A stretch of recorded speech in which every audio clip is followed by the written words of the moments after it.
Welcome to Paranormal Northwest, a podcast all about the history and the paranormal of the Pacific Northwest. Join me as I tell stories of this great region, the history, the people who live here, and those who may have never left. Thank you for your patience with the wait on this episode. I am a teacher and the beginning of the school year is always a bit crazy, but now that we're in October, we are all hopefully getting back into the groove of things and allowing the rest of our lives to get back to normal. Listener advisory. Some of the information in today's story may be disturbing to some listeners, especially children. Listener discretion is advised. This week, we are heading across the Cascades to the state of Idaho. Our first two episodes have been based right along the Columbia River, but the Pacific Northwest is so much more than just the mighty Columbia. The state of Idaho was originally part of the Oregon Territory, as was Washington State.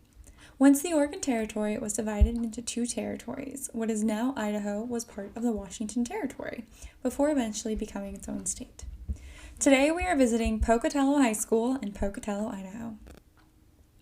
Pocatello is located in the southeast corner of the state of Idaho and is the fifth largest city in the state. The city sits in the Cache Valley area of Idaho, which became a stop on the Oregon Trail. Due to its proximity to Utah, the Cache Valley became a home for many Mormon settlers during the 1800s. Today, the city is also home to Idaho State University. Like many areas of the Pacific Northwest, indigenous peoples lived in the area long before European settlement. The Shoshone and Bannock tribes inhabited the area for centuries. The northern Shoshone people lived in southern Idaho. They were traditionally nomadic hunters, gatherers, and fishermen. Perhaps the most famous member of the Shoshone tribe is a young woman named Sacagawea.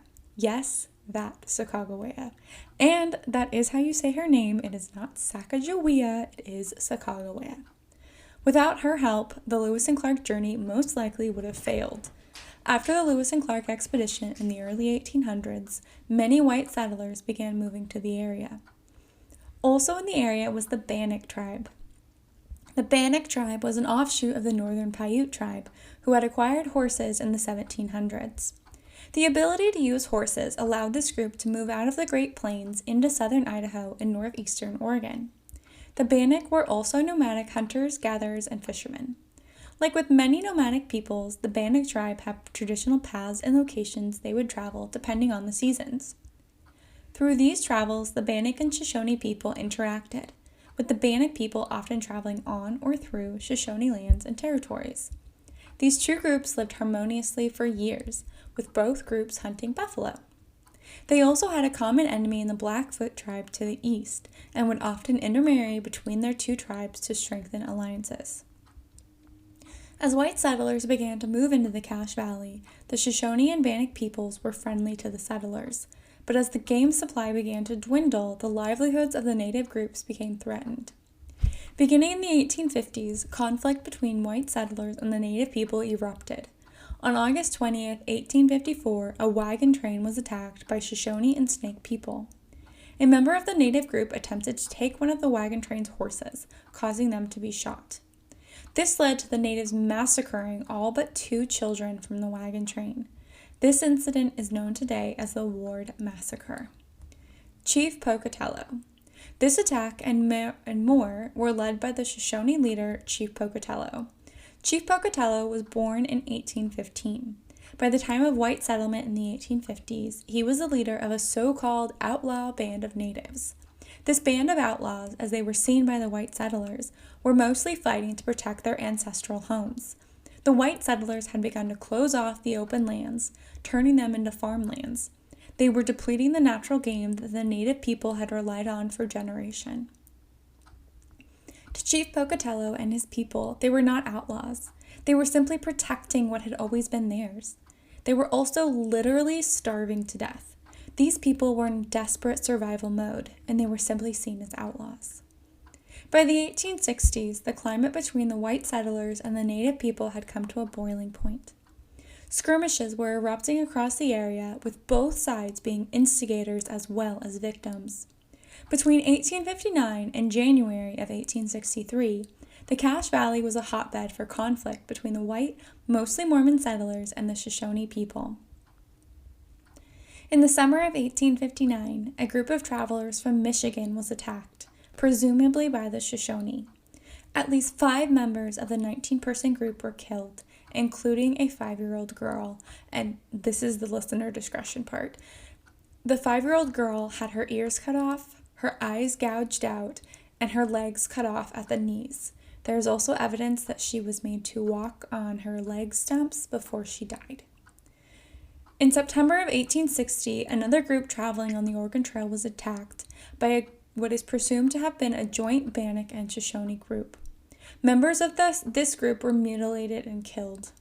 Rumors began to spread that 4 children from the party had been taken captive. One of these children had been reportedly seen in Cache Valley. His uncle, a man from Oregon, put together a rescue party and with the help of the territorial government, led the party to find his nephew. After a skirmish between the party and a group of Shoshone led by Chief Bear Hunter ultimately surrendered. They interrogated Bear Hunter of the location of the young white boy, but Bear Hunter said the boy had been sent away days earlier. The boy was found and brought back, with his uncle claiming that it was his missing nephew. However, the Shoshone said the boy was the son of a French fur trapper and the sister of a Shoshone chief. The boy was still taken back with his presumed uncle to Oregon. Bear Hunter and his band were then released. The American Civil War erupted in 1861. Even though the conflict was in the eastern part of the continent, seemingly a world away, the United States government wanted to have the American settlers from this territory, especially the large Mormon militia. However, the government was wary that the Mormon militia might only answer to their religious leader, Brigham Young. But Young assured the government that the militia would follow their orders. The United States Army, under the command of Colonel Patrick Edward Connor, had been growing in presence in the area for the last few years. As a direct result of the attack and supposed kidnapping of the young white boy, a fort was established near present-day Boise, Idaho. In December of 1862, Connor sent troops to recover livestock that had been stolen by the Shoshone. Instead of recovering the livestock, the troops captured 4 Shoshone warriors. The troops demanded the return of the livestock or the warriors would be executed the next day. The livestock was not returned and the warriors were executed, with their bodies being dumped into the Bear River. Settlers in Cache Valley, who often had good relations with the Shoshone and Bannock people, warned the army that this action may lead to aggression from the native people. At the very least, it worsened the relationship between the natives and the U.S. government. Shortly after the Bear River executions, the Shoshone attacked a small group of travelers, killing 2 of them. This was in retaliation for the executions. In January of 1863, Chief Pocatello was warned of an impending attack by the United States Army. These U.S. forces were again led by Colonel Patrick Edward Connor with the official aim to chastise the Shoshone for their behavior. Chief Pocatello and a small group of Shoshone eventually fled the area, so they were not involved in the next incident, which was the Bear River Massacre. On January 29, 1863, Colonel Connor led his forces to a Shoshone encampment along the Bear River. The Shoshone had been prepared to fight the Army's forces, but had not expected a full-fledged attack by Connor. Hundreds of Shoshone were killed that day, and not just the male warriors, but non-warrior males, women, and children were killed. The United States government only reported a few Shoshone deaths and said that they were all warriors. However, the white settlers in the region countered that, saying that it was hundreds. Upwards of 400 Shoshone had been killed, and most of them were in fact women and children. This was essentially the end of a large Shoshone and Bannock presence in the Cache Valley. After the massacre, white, primarily Mormon settlers flooded into the area. The Shoshone that were not killed were captured and forced to live on the Fort Hall Reservation, which is still there today. With the discovery of gold in the area in the 1860s and the introduction of the railroads, the area began to grow at an increasing pace, and the city of Pocatello, Idaho was founded in 1889.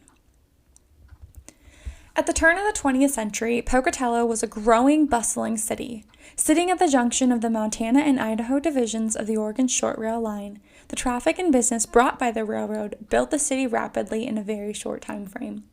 Within the course of about 25 years, the small town, or hamlet, that built up around the rail line grew into one of the largest cities in the region. A true frontier town, the city of Pocatello was built by the businesses that came to it. Situated as it is in the southeast corner of the state, within close proximity to Montana and Utah, Pocatello was known as the Gate City. Shortly after the founding of the city of Pocatello, Pocatello High School came about. Pocatello High School was constructed in late spring and summer of 1892 at a cost of about $18,000. That's approximately $550,000 today.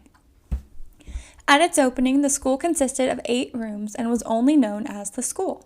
Students of all ages were taught at the school. In 1895, the school had become so crowded that an additional building was built.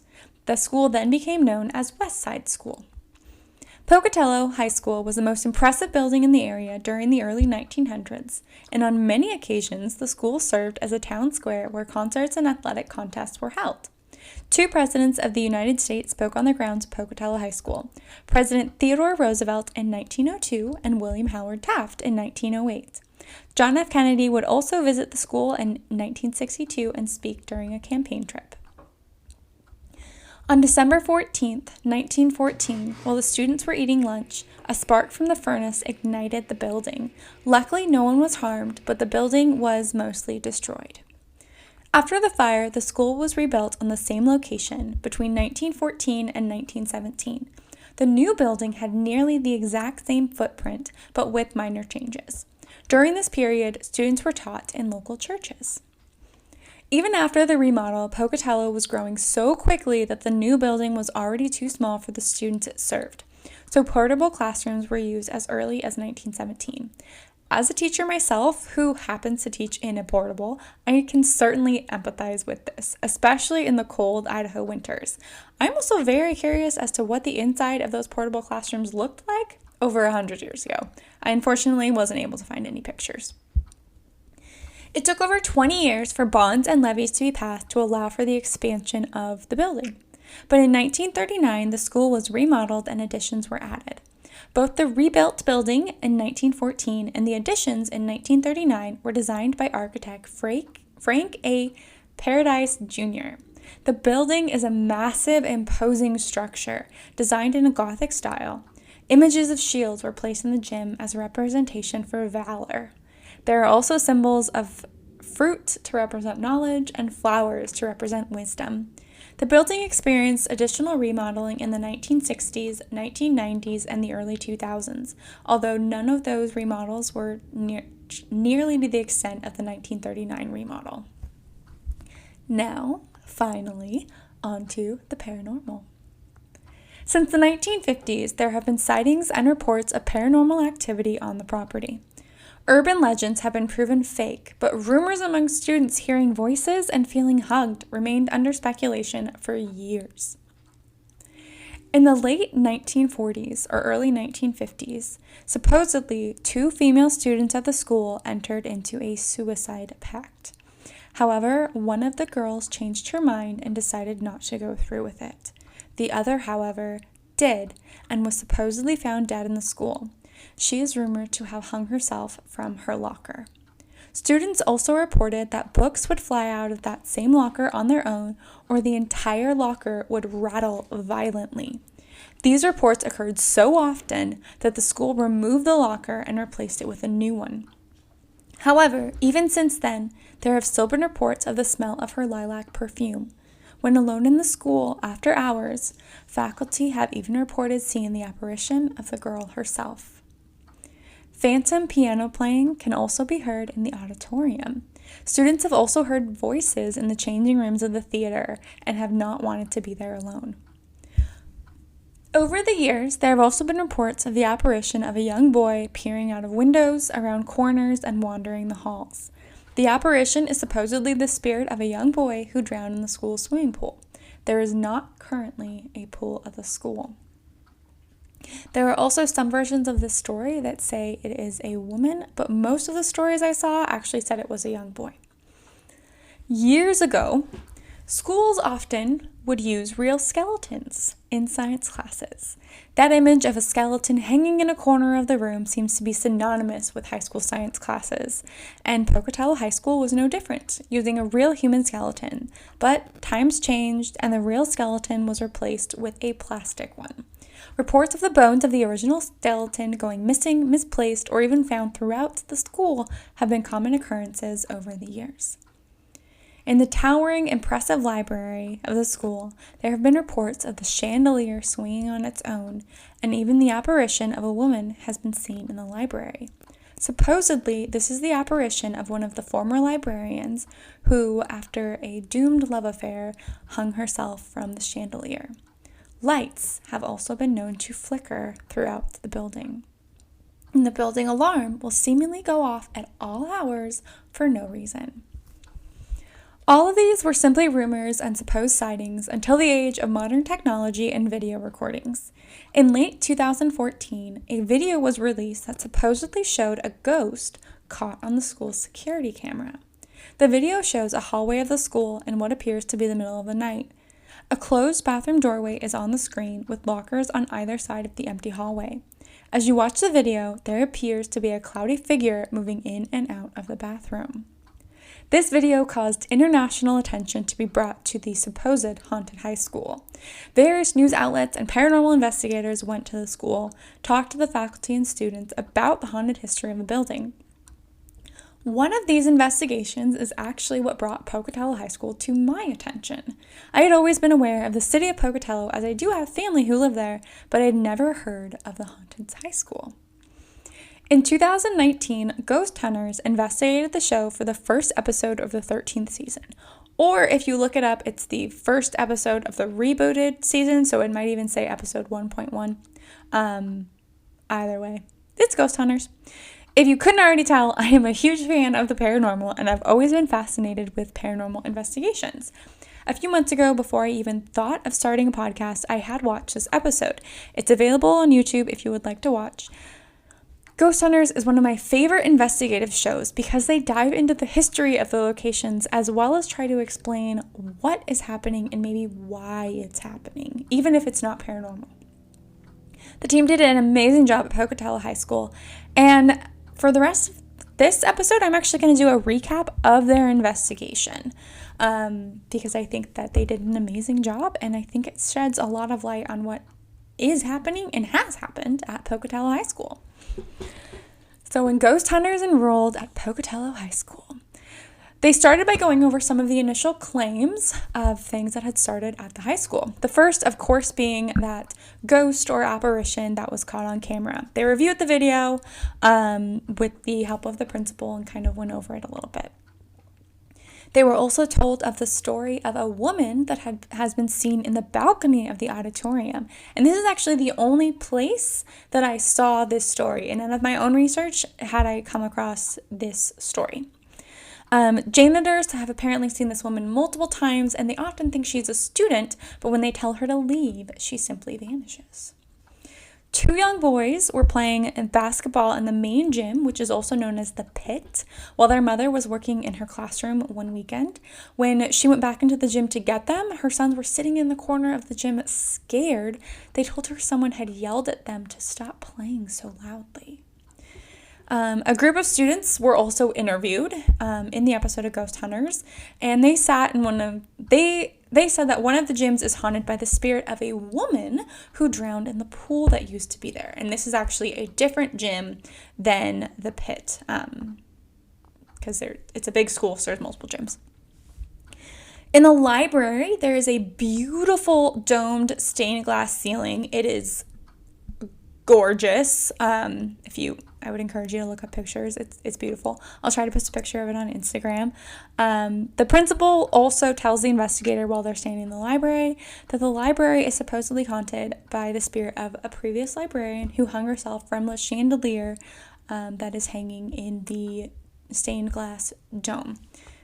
So some of those were some of the other stories that I had already heard or came across in my own investigation, but the one that really stuck out to me was the woman in the auditorium. That was a little different.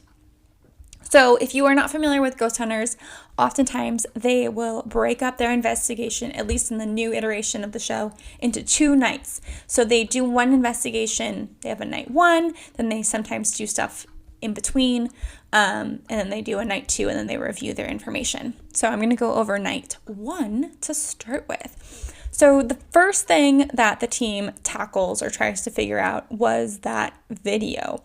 Immediately, the investigators think that the apparition that was seen on camera was actually just a cobweb that was swinging back and forth in front of the camera. So they get up on a ladder and they take a look at the camera, and sure enough, there's a cobweb. Sadly, the team did appear to debunk that video of the apparition caught on camera, and every time I have watched that video since then, it really does look like a cobweb is swinging in front of the camera. But I encourage you to watch the video on your own and make your own conclusions. Afterwards, the team then heads to the gym to investigate the man that supposedly yelled at the 2 young boys. So they start asking questions, conducting a voice recording session, also known as an EVP or electronic voice phenomenon. As they're asking these questions, the bleachers in another part of the gym begin to creak as though someone was sitting on them and moving. And you can actually hear this creaking in the episode, which take that with a grain of sand. It is a television show, but I find that fascinating.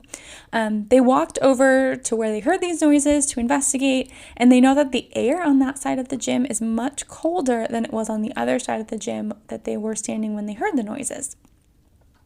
The team then decides to sit on opposite sides of the gym, hoping one of them will be on the same side of whatever is making that noise. As the investigators are on the opposite sides of the gym, with each one sitting on a set of bleachers, one of them notes that the creaking and shifting of the wood is right next to them, and the air is still very cold. He then says that something is touching him.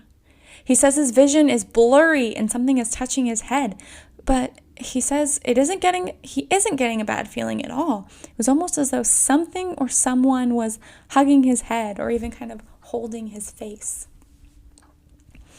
The investigators then head to the auditorium to investigate the claims of a woman appearing on the balcony. As the team is discussing where to start in the auditorium, the lights slowly start to dim, and you can actually see this on camera as well. They go up into the light room to see how the lights would have turned off, as that is the only place where the lights could have been turned off from. As they're trying to figure it out, they're messing with all of the lights, all the switches, and they can't get the lights to even turn back on. So that ends night 1 of their investigation. Before the second part of the investigation begins, they meet with an electrician during the day and have him review the video of the lights flickering. The electrician says that the lights flickering is most likely the result of not enough power. Basically, I'm not an electrician, but he said there pretty much wasn't enough juice to complete the electric connection. So a team member of the gym, also during the day before night 2 of the investigation, meets with a local historian about some of the legends at the school. The historian says that the legends predate the time that the library even had a chandelier. So this would be regarding the woman in the library. The historian also notes that he worked at the school for about 20 years and before the chandelier was even installed in the library, and there were actually no deaths at the school during that time. And he worked there from the early 1970s until the 1990s. He also noted that there was never a pool at the school, so no one could have drowned in it. So he pretty much debunked those 2 very popular urban legends that surround Pocatello High School. So then we get into the second night of the investigation. So they head back into the gym, and 2 other members of the team start to investigate who had not been in the gym the night before. So they are asking questions with both investigators in different parts of the gym. So this team actually had a male and a female. And so the female investigator says that she felt like she was getting a hug, and she actually started to get emotional, and she even ended up crying. She was sitting on the bleachers, and the male that was with her was not sitting on any of the bleachers. He was more in the center of the gym when this occurred. But she said this was very strange, but she didn't feel scared, and she actually felt comforted. So the team then continues to investigate some of these electrical problems that have been occurring at the high school. And during their investigation, they have noted that there seems to be some sort of electrical problem with their own equipment. And then shortly afterwards, the amount of paranormal activity increases. So they decide to try to give whatever is there some extra energy to sort of boost up the activity. And they set up in the balcony of the auditorium, because they've been getting a lot of activity in the auditorium, specifically in the balcony. And they use this fancy electrical battery light thing. It was a Tesla something. I don't remember. Again, I'm not an electrician. But basically it was this fancy battery light, and it like spun around. So they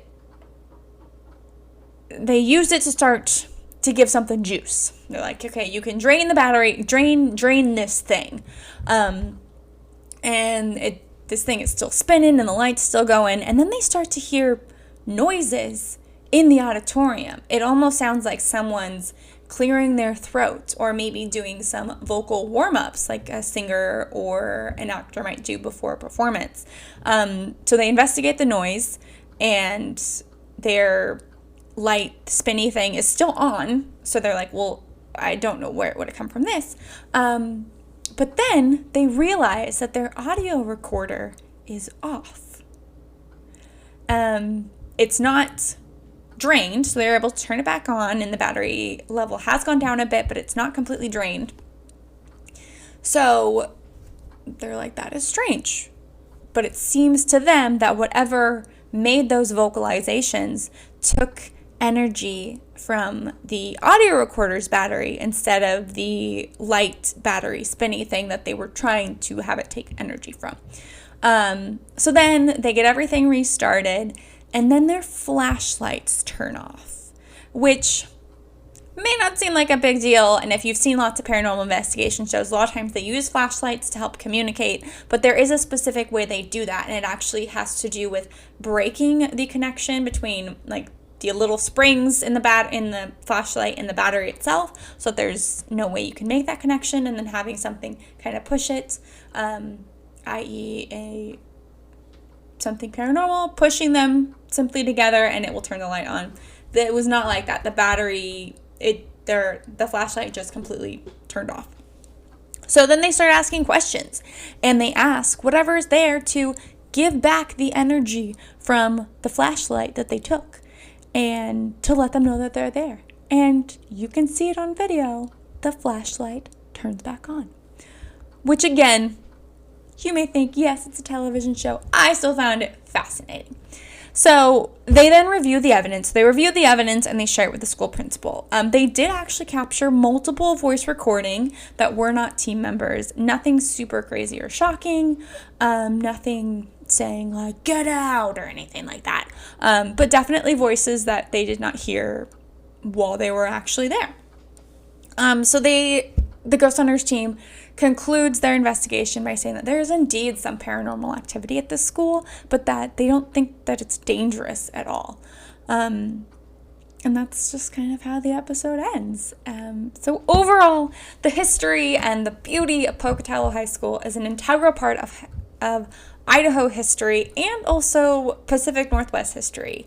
And it was so much fun to research and learn a lot more about that region and that school. And check out my Instagram. I will be posting pictures of it all week, so that way you can take some pictures. And I encourage you to watch the Ghost Hunters episode. Even though I gave you a recap, I didn't tell you everything.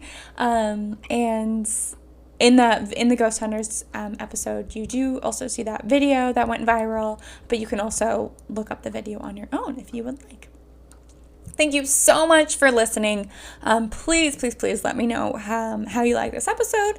And I want to give you a sneak peek. Next time, we will actually be traveling north of the U.S. border up into British Columbia.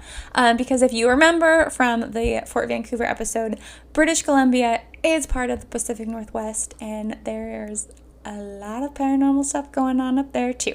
So please subscribe wherever you listen to podcasts. I'm also curious where everyone is listening. On my end, I just see that people are listening, which is amazing. But if you want to follow me on Instagram or Facebook and just let me know where you're listening, what app you're listening to, that is great too. You can find me on Instagram and Facebook at ParaNWPod. Until next time, bye.